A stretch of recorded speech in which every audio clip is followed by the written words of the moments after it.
Bonjour à tous, je suis Sonia Zanet, The Conversation France, et nous sommes aujourd'hui en compagnie de Fabrice Raffin, qui est socio-anthropologue et maître de conférences, notamment à l'université de Picardie Jules Verne. Fabrice, vous allez nous parler aujourd'hui d'un travail issu d'une recherche financée par le ministère de l'écologie, notamment des programmes ITCOP et Ville ordinaire. Est-ce que vous pouvez nous en dire un peu plus sur ce travail de recherche ? Alors oui, c'est un travail de recherche qui est parti d'un questionnement sur comment se construit le territoire, comment se construit la ville, et aussi sur le constat que toute une partie des activités qui existaient en banlieue, notamment autour de la logistique, du commerce de masse, étaient peu pensées par les aménageurs d'une part, mais aussi par les sciences sociales. Donc le constat qu'il existait de vastes espaces occupés par ces activités et qui étaient passés sous silence, alors que par ailleurs on pouvait se focaliser sur des conflits autour d'aménagements comme les éoliennes par exemple, qui finalement sont assez restreints en termes d'espace et d'occupation d'espace. Là on était sur des zones immenses qui faisaient parfois autour de Hénin-Beaumont, notamment en banlieue lilloise dans le bassin minier, des espaces qui faisaient plusieurs kilomètres carrés et qui finalement ne posaient pas problème, dont personne ne parlait et qui n'étaient pas analysés. Voilà, donc c'est un peu le début de notre questionnement.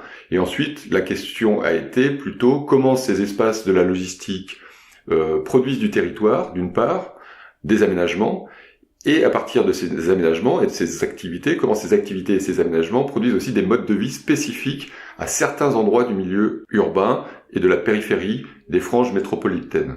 L'objectif est double en fait. D'une part, sortir des stéréotypes sur le périurbain, les franges métropolitaines, alors en saisissant la complexité en termes de processus urbains, comprendre le périurbain dans sa tension avec une ville-centre, puisque ça existe toujours, contrairement à ce que voudraient nous dire des théories sur la métropolisation, par exemple. La ville-centre fait toujours sens dans la construction des territoires, mais aussi un ailleurs mondialisé, donc tenir ces deux dimensions, locales, dans la tension avec la ville-centre, et d'autre part, un ailleurs mondialisé, des flux internationaux qui travaillent aussi le périurbain.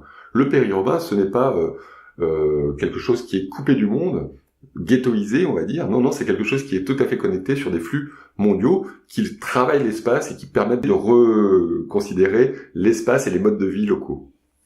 Ça, c'est la première dimension. Et la deuxième dimension, ça a toujours été d'appréhender dans ces processus de construction des territoires périurbains des dispositifs, alors ce que l'on a appelé des dispositifs en vecteurs d'activité, des dispositifs économiques, donc de l'activité économique qui produit du territoire. Et principalement, il se trouve que dans ces espaces du périurbain que nous avons travaillé, et ça ne concerne que ces zones, on ne peut pas l'étendre à tout le périurbain. Il faut vraiment arriver à une pensée du périurbain qui ne soit pas homogénéisante, on va dire, et qui tienne bien compte des nuances de territoire dans le périurbain. Donc en tout cas, une activité économique autour de la logistique, des transports et de l'approvisionnement de masse, donc ces trois activités faisant dispositif pour produire et influer les modes de vie spécifiques à ces zones du périurbain. Et vous disiez que le sujet était délaissé finalement par la recherche des sciences sociales. Pour quelle raison ? Est-ce que vous l'expliquez ? Alors, il y a plusieurs biais, c'est-à-dire que les sociologues sont des gens comme les autres, je dirais, dans le sens où ce qui nous attire souvent, c'est le spectaculaire ou des choses qui font des conflits, là où ça va pas. Il se trouve que là, c'est l'inverse. En fait, ça va très bien. On a des activités banales. Donc, le programme auquel nous avons participé, qui s'appelle Ville ordinaire, comme son nom l'indique, il ne s'agit pas de s'interroger sur des choses qui sont, qui sortent de l'ordinaire. Donc là, on est sur la banalité du mode de vie périurbain. Voilà, des activités économiques, des activités sociales et des spécificités quand même qui font que ces endroits du périurbain, ces zones du périurbain sont spécifiques et ne sont pas comparables à d'autres endroits de l'urbain.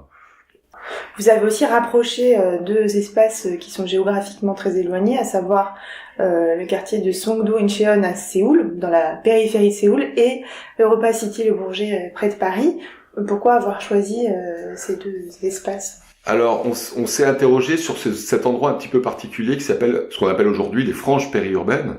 Cet endroit où la ville se termine, où les champs commencent, mais une espèce d'espace de transition. Donc là, on est dans le triangle autour de Gonesse, hein, en banlieue de Paris, à peu près une trentaine de kilomètres du centre-ville historique, on va dire, et à Incheon, c'est un peu la même situation, on est à 40 kilomètres du centre de Séoul, donc voilà, et de la même manière, vous ne l'avez pas évoqué, mais à Hénin-Beaumont, en périphérie de Lille, la métropole lilloise, dans le bassin minier, on est aussi à une quarantaine de kilomètres de la ville-centre. Donc qu'est-ce qui se passe dans cet endroit du périurbain? Ça a été le début de notre questionnement. Voilà, donc une situation géographique et une spécificité urbaine. Alors, pourquoi les rapprocher? Eh ben, c'est assez simple, c'est qu'on y trouve à peu près le même genre d'activités. Et notamment les activités de transport, d'approvisionnement, transport et approvisionnement, de logistique des marchandises et de la consommation de masse. C'est là que se trouve en banlieue de Paris, là, le projet donc de ces immenses centres commerciaux qui sont voilà, très structurants de notre point de vue en termes de mode de vie et d'aménagement et de production des territoires urbains. D'accord. Et vous évoquez aussi des préjugés dans cette recherche attachés à la notion de périurbain elle-même. Est-ce que vous pouvez en dire un peu plus sur ces préjugés? Est-ce que ce sont les mêmes en fonction des zones géographiques en France ou à l'étranger? Oui, alors le périurbain, généralement, il est pensé autour de 3 modes. Hein. Le premier, c'est le mode binaire. Donc là, c'est assez banal. Hein. Le mode binaire de le couple centre-périphérie. Donc dans une espèce d'opposition et voilà. Donc ça c'est la première manière de penser le périurbain. La deuxième manière c'est un espace, le périurbain comme espace secondaire et inférieur. Donc là avec un jugement de valeur, hein, quelque chose qui serait qui aurait moins de valeur, qui serait inférieur au centre historique. Et puis le troisième mode, c'est de penser le périurbain comme quelque chose d'homogène. Donc ça, c'est quelque chose, c'est 3 domaines dont on s'est inspiré, hein, ces 3 manières de penser le périurbain, mais qu'on a essayé de complexifier, nous, notre propos est de complexifier en disant que d'une part, le périurbain est connecté au monde, ce n'est pas ce n'est pas un monde à part, au contraire, ce n'est pas un monde local, c'est un monde connecté sur les processus de mondialisation. Et quand on parle de logistique dans le périurbain, on est bien là-dessus. Et pour retourner un petit peu le stigmate, on avait titré Hénin-Beaumont, centre de la mondialisation. C'est un endroit où, quand on parle des flux mondialisés de marchandises, ça se territorialise quelque part, et c'est dans cet endroit du périurbain, sur les franges périurbaines, c'est là que se trouvent les hangars de Amazon, c'est là que se trouve Delta 3, des plateformes multimodales, et la mondialisation, c'est pas quelque chose d'abstrait, c'est quelque chose qui produit du territoire et qui s'inscrit dans l'espace. Qui n'est pas périphérique ni aux franges Du coup, c'est la centralité historique qui devient périphérique par rapport à cette centralité de la logistique, de l'approvisionnement de masse. C'est là que se trouve, je reprends l'exemple d'Hénin-Beaumont, le plus grand Auchan de France. Hein, donc là, il s'est créé tout un mode de vie autour de la circulation des marchandises, l'activité logistique, quelque chose qui fait dispositif, c'est le terme que nous avons employé pour qualifier ce lien entre consommation, approvisionnement et transport. Voilà, c'est le dispositif mondialisé, spatialisé en ces endroits du périurbain. Donc pour répondre à votre question, on a les mêmes phénomènes en banlieue, en grande banlieue donc de Séoul, tout comme en grande banlieue parisienne, dans ces espaces à peu près une trentaine de kilomètres, 40 kilomètres des centres-villes historiques. Et ces dispositifs dont vous parlez, comment entendent-ils modifier ou modeler la façon dont les habitants vivent? Alors, comment dire les choses pour répondre à votre question, je poserai une autre question qui est: qui produit la ville aujourd'hui? Qui fait la ville? Donc, le sens commun voudrait que ce soit le politique, ou les responsables politiques décident le maire, les aménageurs. Donc c'est bien plus compliqué que ça, il y a énormément d'acteurs. Donc dans la vision sociologique que nous développons, que nous déployons, on a plutôt une analyse de la collaboration, concurrence, convergence entre différents types d'acteurs. Alors les acteurs politiques sont un des acteurs de l'aménagement du territoire, mais comme sur nos terrains, les acteurs économiques sont extrêmement puissants, mais il y en a d'autres. Il y a les associations, il y a les associations écologistes, il y a les associations, comme sur le cas d'Europa City, qui sont très mobilisées actuellement, donc ils participent d'un jeu qui construit le territoire. Par rapport à ça, il y a des décisions qui sont prises, donc le dispositif dont on parle, et là, c'est à nouveau le résultat d'une convergence de décisions entre des acteurs politiques, des acteurs économiques, des populations qui sont plus ou moins impliquées, qui peuvent s'opposer ou pas, comme dans le cas de la logistique, elles ne s'opposent pas justement.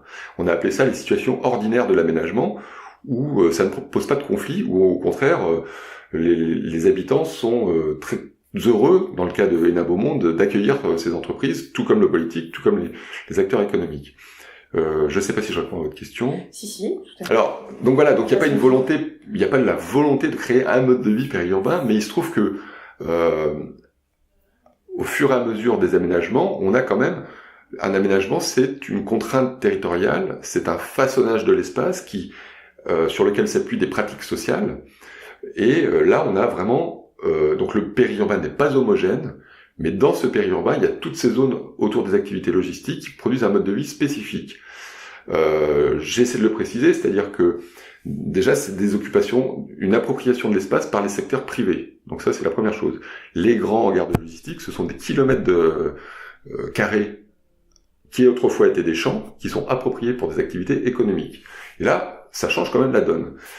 Ces appropriations, par exemple, en termes de mode de vie, ça veut dire que vous vivez constamment sur des bretelles d'autoroute, sur des contournements de ces espaces logistiques. Donc il y a une contrainte forte dans les déplacements qui est liée à ces zones logistiques. Par ailleurs, quand on parle du dispositif logistico-commercial, comme on l'appelle, c'est aussi en lien avec la logistique, ces activités d'approvisionnement de masse. Donc c'est plus le petit commerce de proximité, c'est le commerce de masse, donc avec où on va en famille le samedi après-midi. C'est une redéfinition de la centralité historique des villages et petites villes françaises, donc les villes ordinaires. C'est pour ça qu'il y a ENA Beaumont. Le centre-ville, ce n'est plus le centre historique, c'est là où se trouve la mairie et l'église, c'est dans nos analyses, c'est devenu la zone commerciale Auchan Ikea, qui fait centralité au sens de concentration d'activité, au sens de concentration de l'appartenance locale. Les gens sont hyper fiers de leur centre commercial, et la vie de famille, les loisirs s'y déroulent, beaucoup de services, les banques, la restauration, les loisirs, le sport, tout ça se concentre. Les services publics, c'est-à-dire que les transports publics y convergent. On a sur le parking des lignes de bus qui arrivent. Voilà. Donc là, on a entre la logistique et la consommation de masse une redéfinition du mode de vie, ou en tout cas, oui, une modification des modes de vie, une spécificité des modes de vie, notamment fondée sur l'usage de l'automobile aussi. Donc ça, c'est une des grandes... On sort de la proximité, on est sur un accroissement des distances et aussi une spécialisation des espaces, puisque entre l'espace de travail, l'espace où on réside et l'espace où on s'approvisionne, tout ça, c'est des espaces qui sont spécialisés et segmentés. Merci beaucoup Fabrice Raffin pour ces éclairages et à bientôt.